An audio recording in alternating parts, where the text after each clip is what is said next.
Ernesto Santolaya, buenas tardes. Esto es una entrevista personal, profesional, muy agradable. Nos conocemos por nuestra trayectoria profesional, por el mundo de los libros, las editoriales, y más que nada queremos hacerte una pequeña entrevista, una imagen para nuestros lectores e internautas de Luque.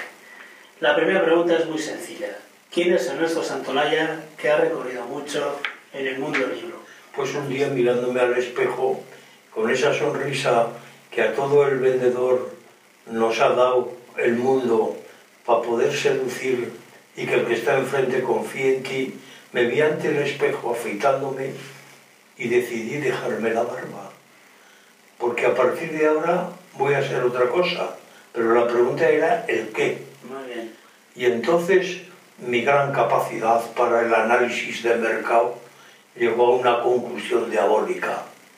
Si a mí me había emocionado de niño hasta el punto de aprender a escribir y a leer, mejor dicho, a leer, si había aprendido a leer en la calle con los tebeos en la mano, ¿por qué no podía generar yo hoy algo parecido en los muchachos mediante el mismo sistema, tebeos? Y me decidí con 2 cojones y un palo, nada más, nada menos, que a tocar el tema de la Guerra Civil Española en cómic. El nombre del cómic es maldito, porque sugiere cómico, es una sandez.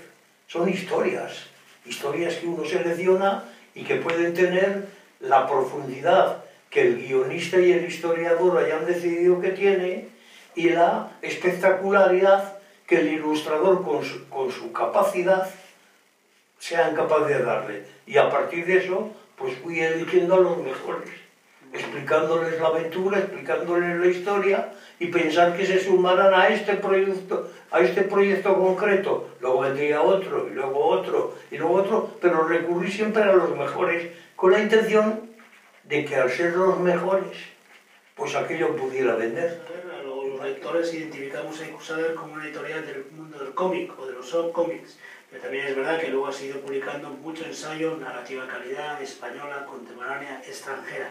¿Cómo comenzó? ¿En qué años empezaste a publicar cómics? ¿Cómo te decantaste por la narrativa más tarde? Pues comencé a publicar desde el momento en que se murió Franco, que hubo la libertad. Gasté 2 años y pico en que autorizaran lo que no autorizaba nadie, los papeles para hacer una editorial, hasta el punto que lo sabes tú, pues yo no sé si no soy la 5ª o la 6ª editorial más antigua de España. Sí, es que manda pelotas, tú.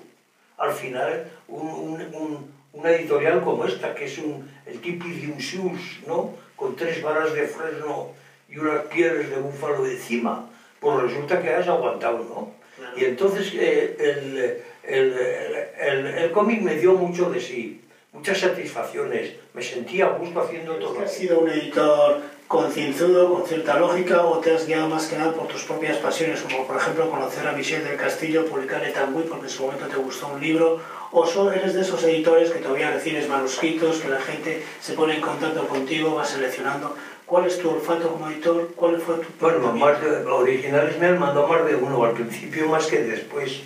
Yo intentaba leerlos todos, pero debo decir que me guiaba con un punto de soberbia, porque yo leía las 20 primeras páginas y de repente deducía de este cabrón no sabe escribir. Y si no sabe escribir, por muy interesante que siga lo que me va a contar, a mí no me interesa. Y lo dejaba. Lo siento. A más de uno con valor habré dejado en el camino. Pero algo tienes cuando algunas veces te llega un texto y dices, hostia, me ha pasado últimamente con un joven imberbe. Muy bien. Me ha pasado con un joven imberbe en el que leí aquello y dije, hostia, este tío es dinamita. Es que da unos latigazos secretos por debajo, conmueve esa especie de corriente telúrica que hay debajo de la ironía de los monstruos que se inventa. ¿Por qué en un momento una editorial como Icusader desde Vitoria apuesta por la calidad, por libros de ensayos, por libros también políticos, por novelas contemporáneas que generalmente no se pueden encontrar en los catálogos de las grandes editoriales? ¿Te lleva a la distinción o te lleva a hacer algo personal o sencillamente es porque te gusta? Pues creo que esas 2 últimas. Hacer algo personal, ¿a quién le amarga un dulce? Porque al final dices, como en cifras no voy a ser campeón de nada, ni siquiera me lo he planteado, porque para mí resultaría sospechoso. Decir, bueno, si has vendido 5.000 ejemplares de este, digo 5.000 y pongo ceros, porque al final no quiero decir la verdad de las tiradas, porque daría vergüenza, ¿no? Pero hoy suficiente, ¿no? Pero es justamente eso, ese aspecto personal y ese afán de trascendencia, porque crees que lo que estás contando tiene sentido. En nuestras conversaciones siempre has criticado, no es que te hayas reído, pero siempre has criticado la relación estrecha entre muchos editores que se convierten en escritores, son escritores y van publicando intermitentes sus libros mientras van editando los libros de otros autores. Tú durante mucho tiempo te has mantenido al margen de esa situación, pero finalmente con Galería de Raros has publicado un libro más o menos de memoria que tiene un subtítulo que se dice Cinéfilos y cinéfagos que quisieron cambiar el paso de una ciudad. ¿Qué nos puedes contar de tu faceta también en los últimos años como editor, como escritor? Bueno, ahora entramos como memorista o como escritor de memorias. Bueno, pues es que ahora entramos de lleno en el tema que a mí me gusta, que es la literatura. La literatura sin la editorial. Porque la editorial, tú sabes cuál es mi opinión. Somos un ser prescindible, el editor. Somos un engranaje, un pequeño engranaje de una máquina mal engrasada que está a punto de fenecer. Por muy grande que parezca la máquina, porque la puedes situar incluso en los principios de la invención de la imprenta, me da igual, la literatura es de mucho antes, ¿no? Yo no creo en los géneros de la literatura, no creo en la novela negra, la novela romántica, todo separadito, unos cuartitos de estar con una mesa cocina, con un brasero, es que no creo en ese sistema. Ese sistema es la clásica, digamos, dispersión de elementos que estaban en uno junto y que luego se dispersan. No digo que para mal, seguramente en esa dispersión y en la autonomía que limita las fronteras de un género ya muy preestablecido, ir generando hallazgos. Muy bien, pero es que pasa como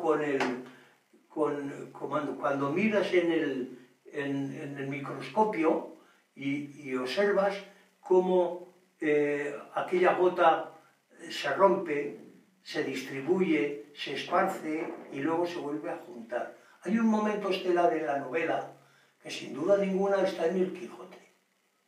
Y el Quijote, pues un día, yo creo que en este siglo, cuando yo esté criando malvas ya, un día surgirá un Quijote de este tiempo.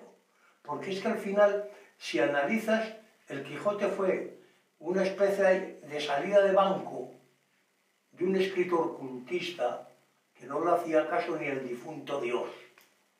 Cervantes no era atendido por la crítica, y él era erudición, él era concentración, él era aplicación de la normativa, hasta que un día, como si fuera un divertimento, que yo no sé si no le darían ganas para firmarlo con otro nombre, pues escribió una novela que le salió de debajo del sobaco, que era todo risa, que era todo crítica, que era todo ironía contra sí mismo, contra la literatura en sí, y que al final, oh maravilla, aquello quedó establecido como el canon central de la nueva novela. Esa novela existirá un día, porque, déjame, porque a mí es fundamental para ceñirme a mis memorias, porque es que al final la biografía, la ficción, el ensayo, la historia, todo eso puede y debe estar en una novela, porque al fin y al cabo dices,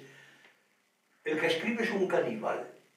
Si el vecino de arriba es gordo y tiene cuernos, en la siguiente novela coge al vecino de arriba, le pone cuernos y entra en su siguiente novela. Le cambia el nombre. Ya, pero ¿para qué coño esto lo cambias? No, si lo cambies. Si la vida forma parte de esa novela, si la novela es una vida, mi biografía, yo he llegado a la conclusión que es la vida que yo me he inventado, la que yo he querido. ¿Y qué ocurre? Que la he estado elaborando durante años y años con una perversa voluntad de concentración, de futura utilización.